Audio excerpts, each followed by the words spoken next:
کسی کی بات وہ دنیا والوں کے لیے، اہل ایمان کے لیے حجت نہیں۔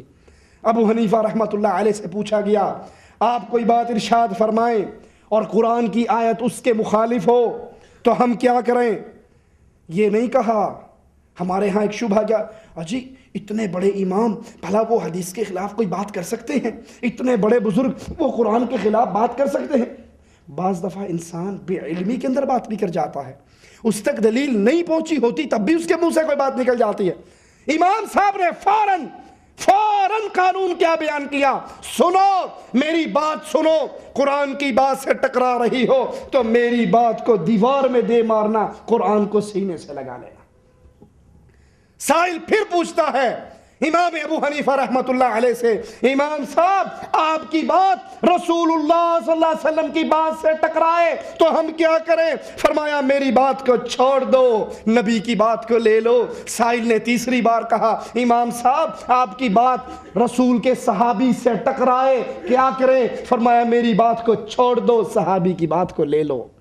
قرآن میری بات کے خلاف ہو قرآن کو لو، میری بات حدیث کے خلاف ہو محمد کی حدیث کو لو صلی اللہ علیہ وسلم، اور میری بات صحابی کے قول کے خلاف ہو میری بات کو چھوڑ دو، صحابی کے قول کو لے لو۔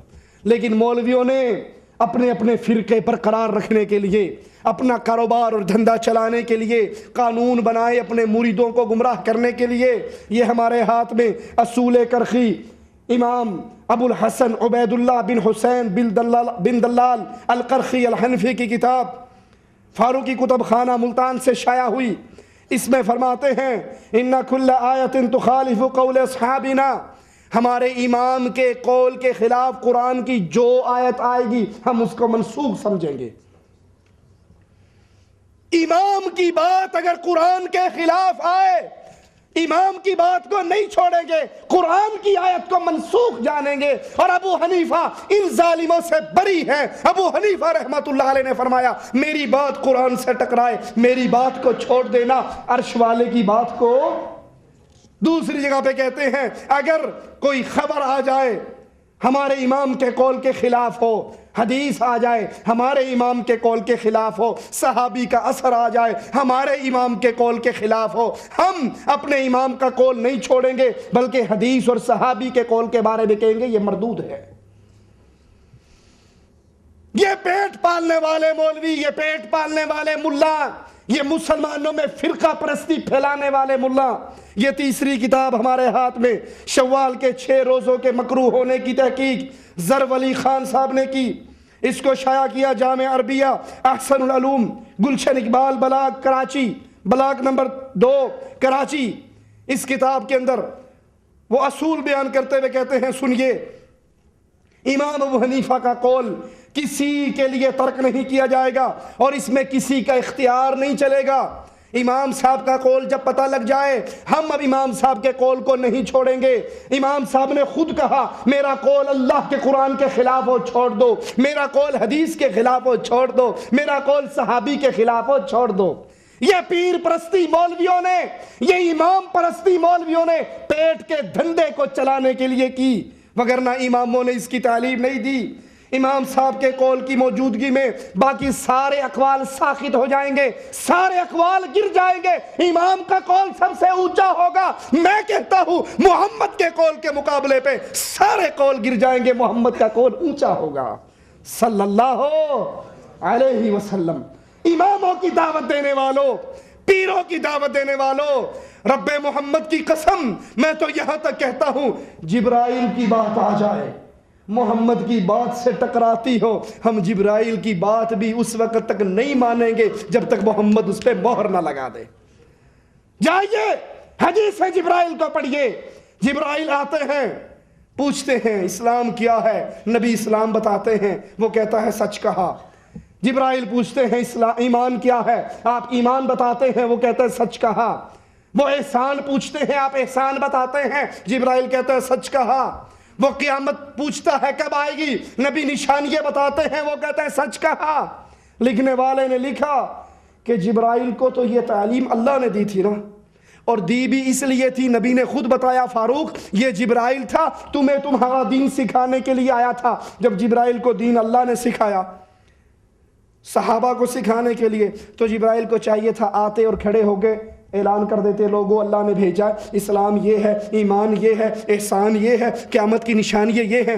جبرائیل نے رسول اللہ کی زبان سے کیوں نکلوایا؟ اس نقطے پہ غور کرو، جبرائیل نے رسول اللہ کی زبان سے کیوں نکلوایا؟ اس لیے کہ جبرائیل 100 دفعہ کہے دین تب بنے گا جب محمد الرسول اللہ کہیں گے صلی اللہ علیہ وسلم۔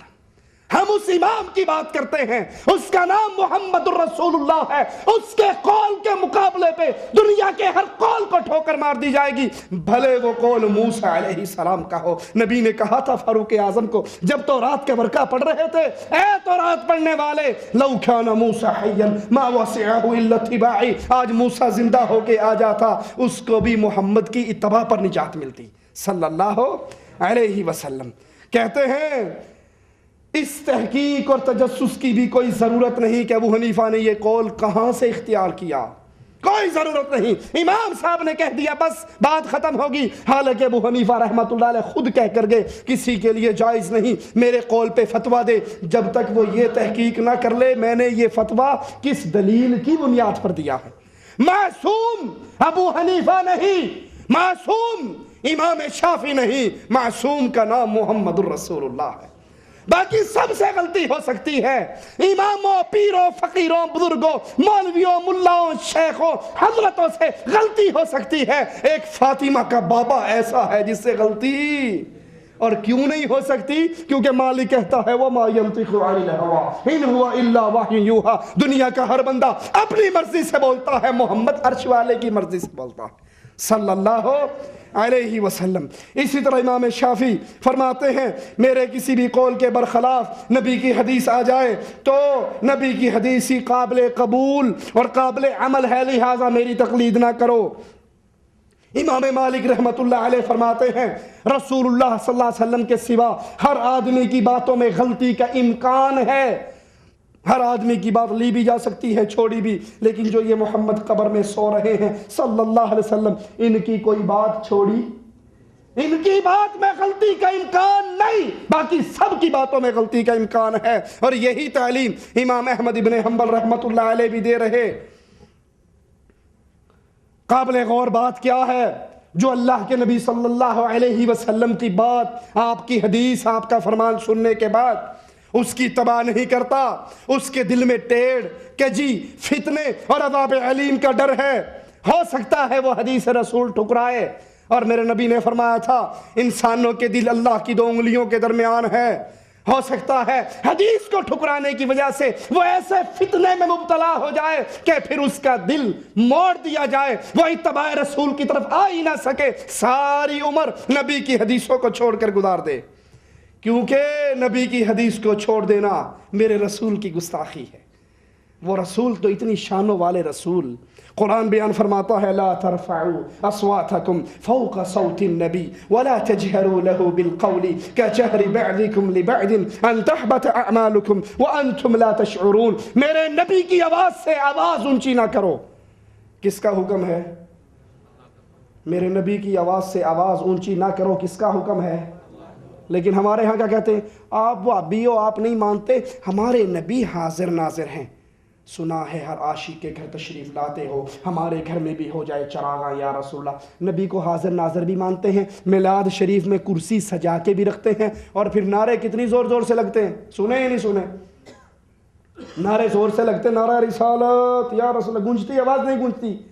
اگر یہ عقیدہ تمہارا صحیح ہے کہ نبی موجود ہے، قرآن کا حکم ہے نبی کے سامنے آواز اونچی نہ کرو، وَلَا تَجْهَرُوا لَهُ بِالْقَوْلِ كَجَهْرِ بَعْضِكُمْ لِبَعْضٍ۔